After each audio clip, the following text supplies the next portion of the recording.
Nous nous trouvons à l'entrée du portail nord du futur tunnel des Éhouettes. Sur ce portail nord, nous avons différents éléments qui ont été réalisés. Tout d'abord, nous avons eu toute la partie installation de chantier, donc tout ce qui concerne les baraquements de chantier, la centrale à béton.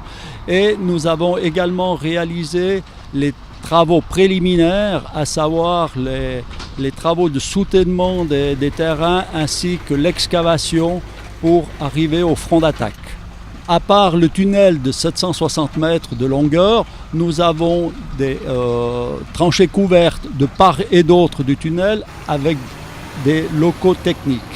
Et de part et d'autre de ces locaux techniques, nous avons aussi une trémie ou deux trémies et une route d'accès pour se raccorder sur le réseau existant. On a environ une trentaine de personnes qui travaillent sur le site chaque jour. Les machines, on a une bonne dizaine, si ce n'est plus, des excavatrices, des concasseuses, des dumpers, voilà. Les prochaines étapes, c'est la construction proprement parlée des locaux techniques, des tranchées couvertes, avant d'attaquer la construction proprement parlée du tunnel. On peut imaginer qu'un chantier de cette ampleur présente quand même son lot de défis. Quels sont-ils concrètement pour ce contournement des Éhouettes ? Alors, le défi, c'est lors de l'excavation du tunnel, c'est le passage sous les habitations du village des Éhouettes d'Amont.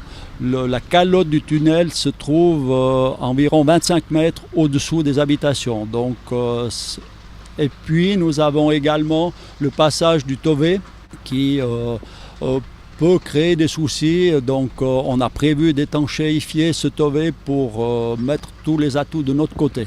Il y a une grande partie de matériaux qui sont excavés, on le voit derrière vous. Est-ce que vous pourriez expliquer qu'est-ce qui se passe avec toute cette roche ? Les matériaux d'excavation sont tout d'abord amenés sur le chantier, sur la place de chantier.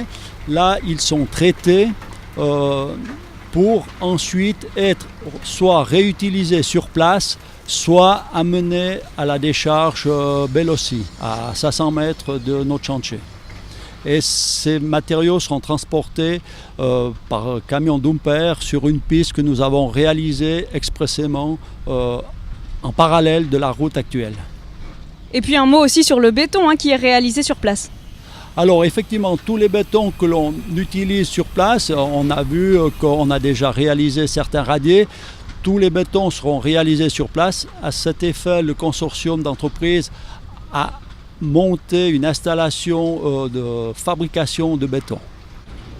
Quelle sera selon vous l'étape phare, le moment crucial de ce chantier, ou je ne sais pas, peut-être qu'il est déjà passé ? Je pense que l'étape phare, ça sera le premier coup de pioche. Ça sera ça, je pense, le premier coup d'excavation, quoi.